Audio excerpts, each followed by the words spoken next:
bukan dari Tuhan yang berkarya di dalam batin dia. Maka boleh saya katakan, pertama-tama adalah apa? 5 syarat untuk mengalami damai sejahtera. Pertama, janganlah kamu khawatir.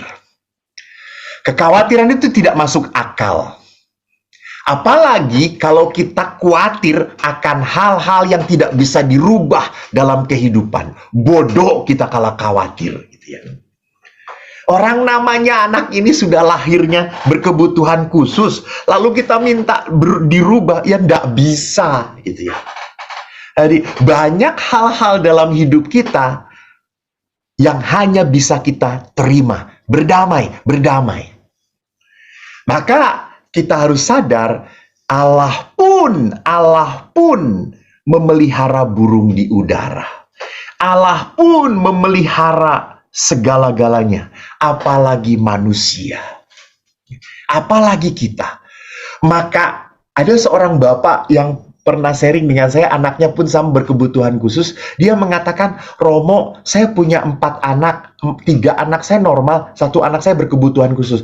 Makin lama saya makin sadar kalau dia berkebutuhan khusus, berarti apa? Kebutuhan dia tidak bisa akan saya penuhi.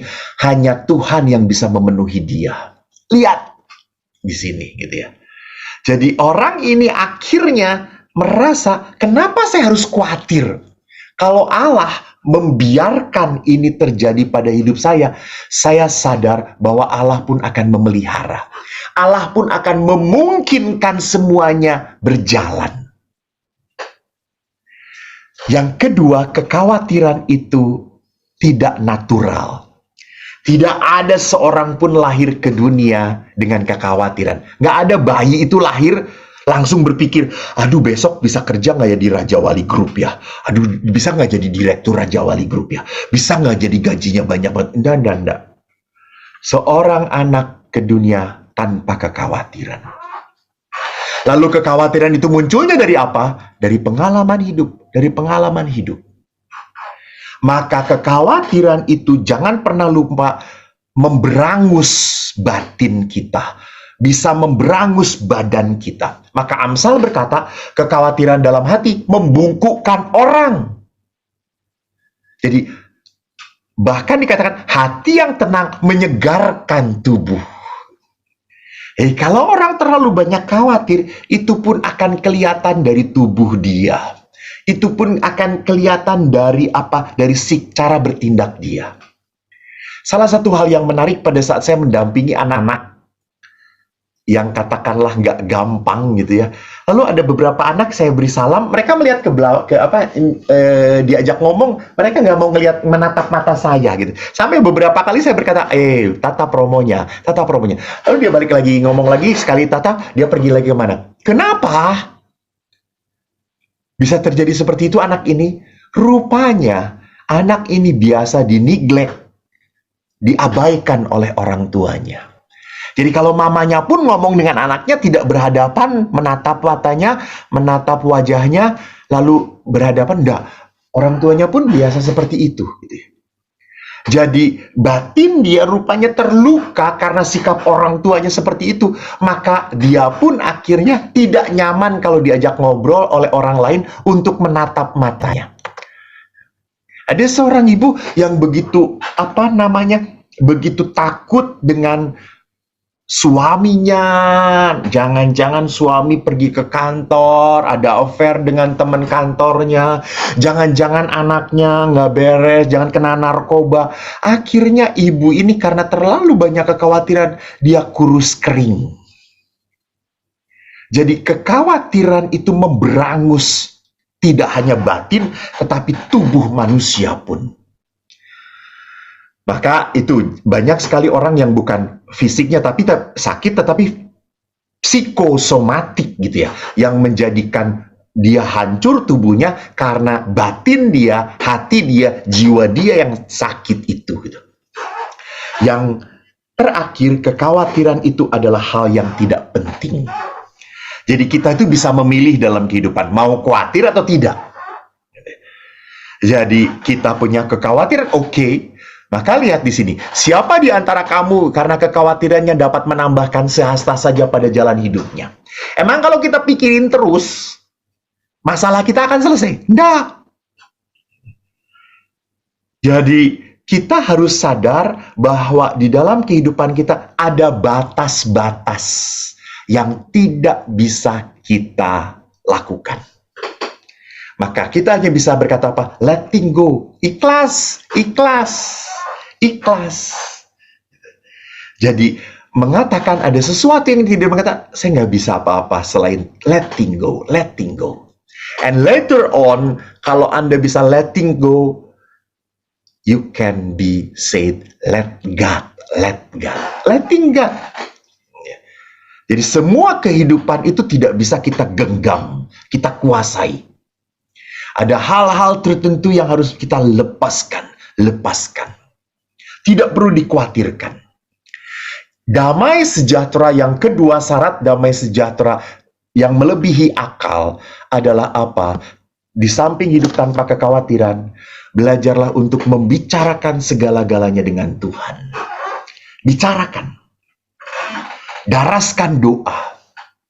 Biarkan Allah tahu apa yang ada di dalam hatimu. Apa yang terjadi dengan dirimu. Maka kalau panik, berdoalah. Kalau kamu khawatir, nyanyikanlah puji-pujian.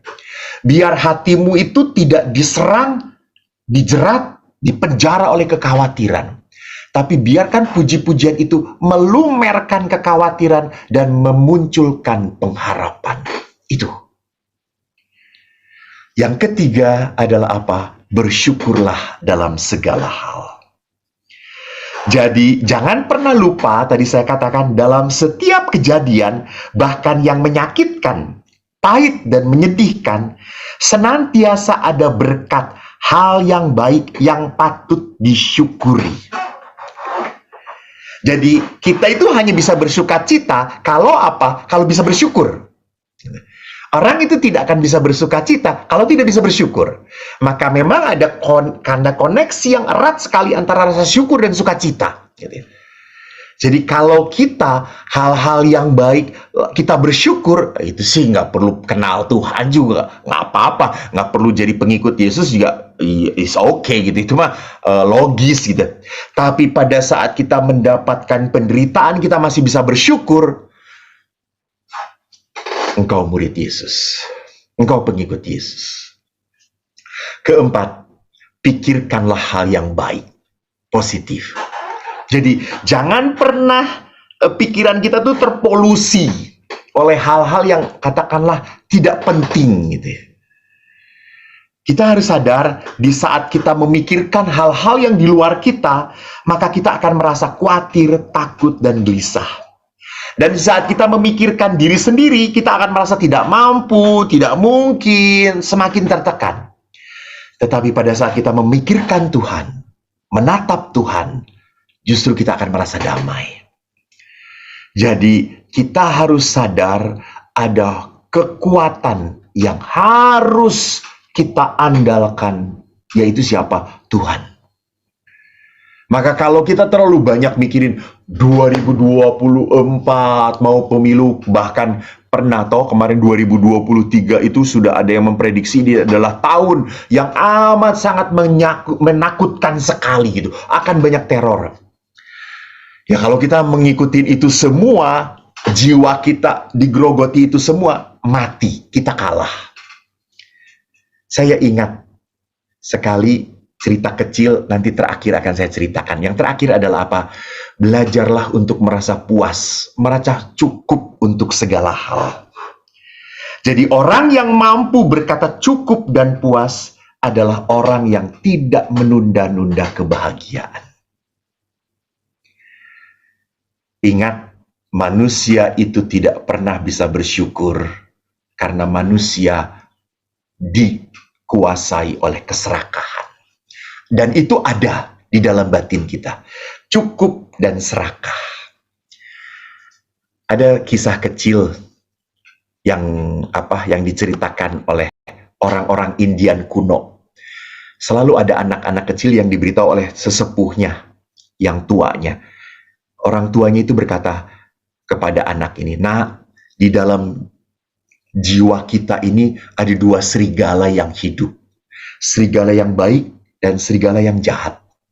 Serigala yang jahat itu selalu berkata, kamu balas, kamu malas, kamu nggak perlu capek-capek, nggak perlu. Kalau ada orang yang menyakiti, sikat saja. Pokoknya sebelum kamu disakiti, hajar dulu. Sedangkan serigala baik ini mengajarkan pengampunan, mengajarkan pengorbanan, mengajarkan kasih.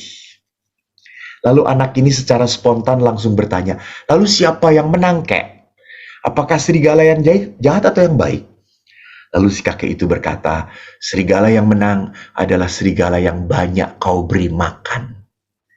Pada saat ia akan banyak kamu beri makan, ia akan melahap serigala yang lain. Jadi Bapak Ibu yang terkasih, kalau kehidupan kita selalu memberi makan kekhawatiran, ketakutan, maka tidak salah kalau Anda menjadi orang yang cemas.